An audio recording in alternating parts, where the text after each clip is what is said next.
Adlawng Biyernes, sa 26 sa bulan sa Hulyo 2013, niya mga headlines sa News Patrol. Lalaki, patay human nabutan o granada. Naguot nga sidewalk sa Davao City, hinluan. 1/3, 2/3 policy, hingpit ipatuman. Seguridad sa Kadayawan, gipangandaman na sa DCPO.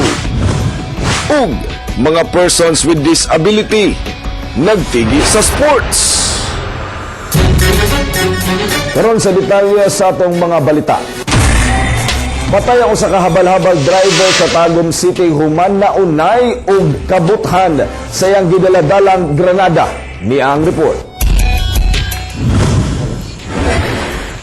Nagsubo ang pamilya dungog human namatay sa pagbusikan sa granada ang 33 anyos nga habal-habal driver nga si Randy Dungog pasado alas 10:30 kagahapon sa Purok Gis, Barangay San Miguel, Tagum City.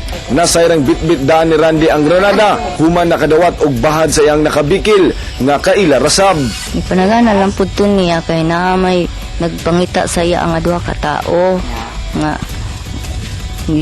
kuan nga patyon siya. Iya tong gipanagana kay ngarong ang karong naada siya ikalaban. Pus laman siyang mapatay, makapatay po daw siya, mga kapanabla daw siya. Ito kay gisugo mo sa kong magulang ko, pakuan lagi sa motor, ipayo lagi daw kay arong ihaton ako kong mama, ka nagbaktas naman akong mama niya, padalion man niya kay arong mo, kuan lagi daw, surrender na siyang mayor.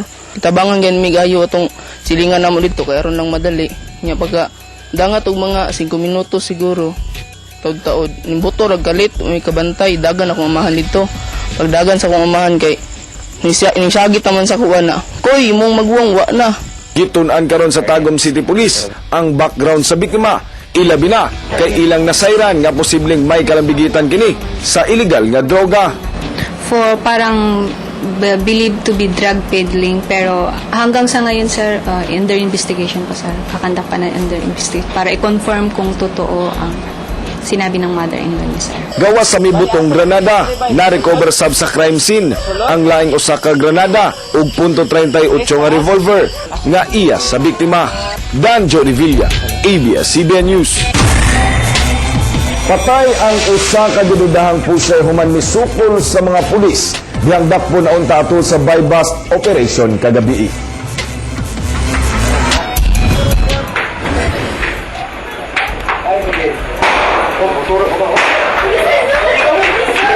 Human sa duha ka mga buto, misuludan ang uban pang mga pulis dinhi sa eskinita sa Archada Street, Davao City aron susihon kung kinsa ang naigot. Human ang pila ka segundo, laing buto na sab ang nadungog. Bihang misenya sa usa ka pulis nga clear na ang area, naghayang og patay na si alias Bitoy Montenegro sulod sa usa ka balay nga gipalagyahan sa pamilyang Makayra. Katapad pa sa patayng lawas sa suspect ang usa ka .38 revolver niini. Matod sa mga pulis nga misulod sa area si alias Bitoy, human na po sila natol sa buy-bust operation dihang misukol kini sa nagpakaron-ing nong buyer.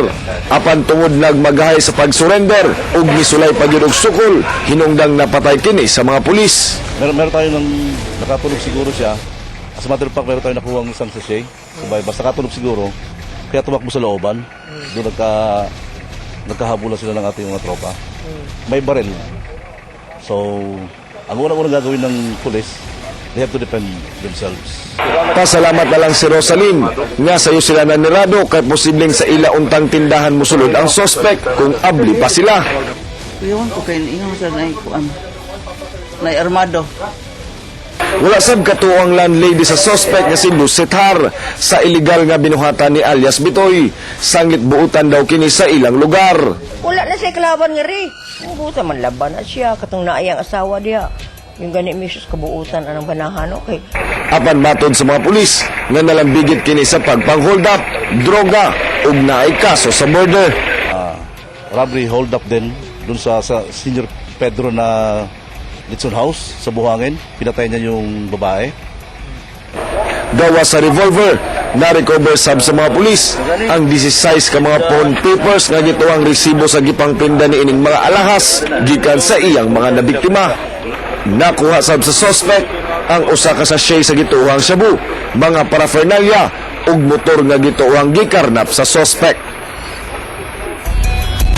Sa laing balita, nagkagubot na ang mga taong magparehistro sa COMELEC sa 3rd District, Davao City kagahapon tungod sa kawalay saktong sistema sa pagpatuman sa linya. Si Hernel Tocmo sa report. Gubod ang linya sa COMELEC 3rd District, Davao City. Sanglit daghang registrants ang nagasingit sa linya.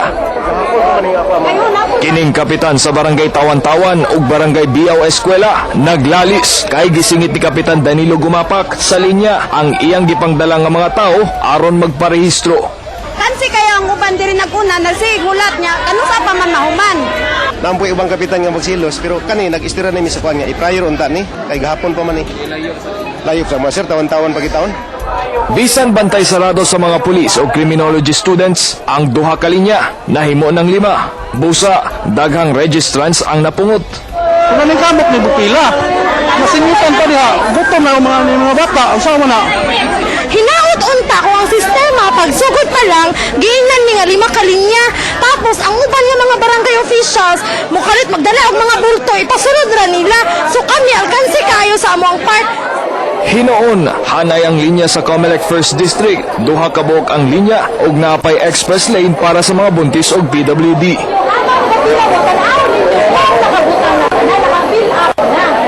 Ginasiguro sa mga election assistant nga kumpleto ang requirements ug naka-fill up na sila sa form una mo linya. Ingon ani sabang estilo sa 2nd District nga gigamitan pa og megaphone sa mga personahe sa COMELEC.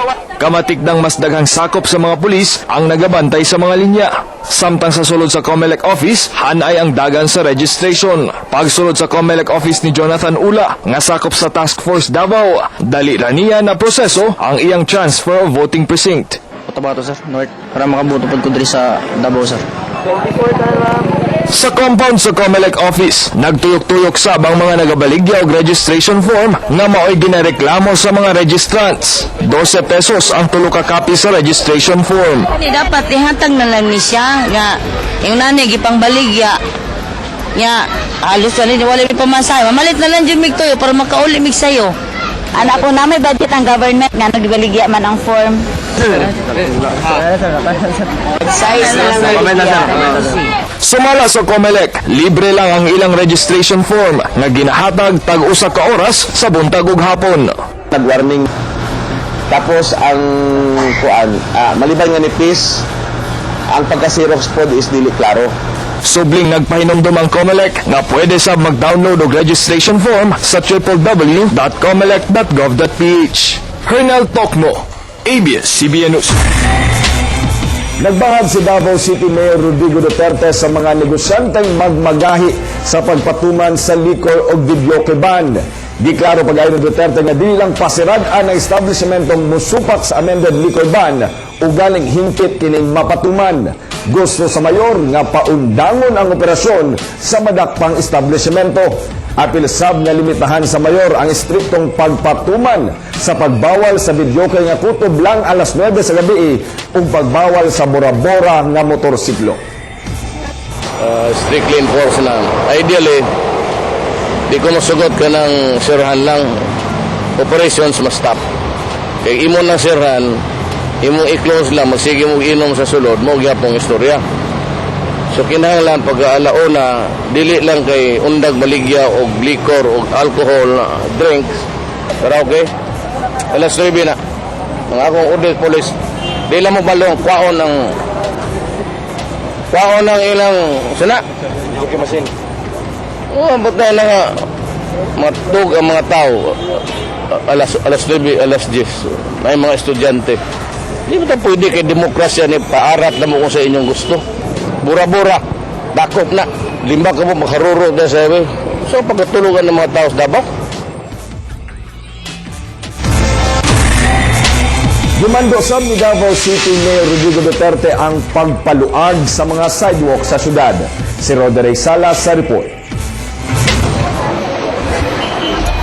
Mismong si Davao City Mayor Rodrigo Duterte o retired Colonel Yusuf Jimlani ang misuroy sa mga sidewalk area sa downtown aron mag-ocular inspection sa nagkahuot nga sidewalks sa Dalang San Pedro, dikit ang mga nagaagi tungod kay wala og tuo, dunay sidewalk vendors. Sama niining mga stalls nga halos katunga na sa agianan ang gipwestuhan. Doon na say mga dagkong tindahan nga gihimo sab nga displayhanan ang katunga sa agianan. Busa gimando sa mayor nga hingpit ipatuman ang 1/3, 2/3 rule sa mga sidewalks aron muluag ang sidewalk sa downtown. Hinoon, giklaro sa mayor nga walay pahawaon sa mga sidewalk vendors kung mutuman lang sa balaod. Ihatag nila ang 2/3. Ang 1/3 kuhaon nila.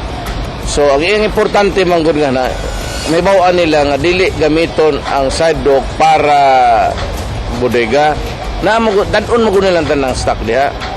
So wag mahutdan kita og lura space. Desidido si Duterte nga hingpit hinluan ng mga sidewalk sugod Agosto. Dili supak niini ang vendor nga si Junaira Gumra. Paano? Okay lang po para dili kayo siyagot sa kay once good na mabangga ng mabangga ng stock, so masuko daw ng tagiya. Okay lang yan. We will be actually inviting all concerns here. Tibuok ng mga vendors nga na-involve mga owners sa mga building.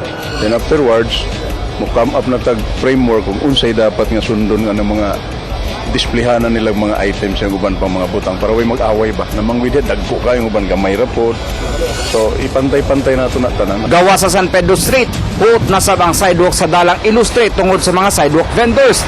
Diin ang uban pagani sa daplin sa kalsada na mi pesto. Ang paghanay sa mga sidewalks sa Davao City ang usa sa mga prioridad sa mayor nga gitahas kang retired Colonel Jimlani. Rod Ray Salas, ABS-CBN News. Ugmaw kadto ang naglangkob ng mga balita sa News Patrol. May buntag o happy weekend.